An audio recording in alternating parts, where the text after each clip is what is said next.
Hello மக்களே, இந்த வீடியோவில் ரொம்ப டேஸ்டியான லஞ்ச் பாக்ஸ் ரெசிபி முட்டை சாதம் எப்படி செய்யலான்னு பார்க்கலாம் வாங்க.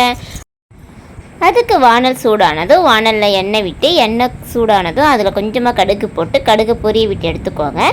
கடுகு பொரிஞ்சதும் அது கூட தட்டி வச்சுருக்கிற பூண்டு, ஒரு பச்சை மிளகா, அப்புறம் துண்டு துண்டாக நறுக்கி வச்சுருக்கிற வெங்காயம், இது மூணுத்தையும் ஆட் பண்ணி நல்லா வதக்கி எடுத்துக்கோங்க.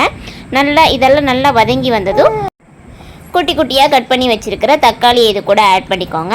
வெங்காயம் தக்காளி நல்லா வதங்கி வரணும். நல்லா வதங்கி வந்ததும் அது கூட இப்போ நம்ம சாதத்துக்கு தேவையான மசாலா பொருளான மிளகாத்தூள், மஞ்சத்தூள், கொஞ்சமாக கரம் மசாலா இது எல்லாத்தையும் ஆட் பண்ணி நல்லா மிக்ஸ் பண்ணி எடுத்துக்கோங்க.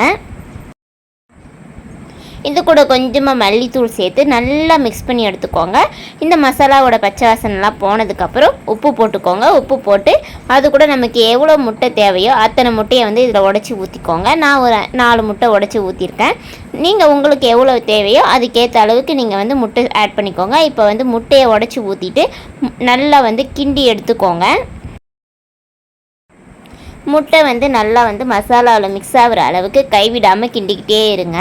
நல்லா கிண்டினதுக்கப்புறம் வடித்து ஆற வச்சுருக்கிற ரைஸை இது கூட சேர்த்து மிக்ஸ் பண்ணிக்கோங்க. நல்லா மிக்ஸ் பண்ணி விட்டுட்டா அவ்வளோதான், ரொம்ப டேஸ்டியான முட்டை சாதம் ரெடி. நீங்களும் ட்ரை பண்ணி பாருங்கள். பிடிச்சிருந்தா லைக் பண்ணுங்கள், ஷேர் பண்ணுங்கள், கமெண்ட் பண்ணுங்கள். பாய்.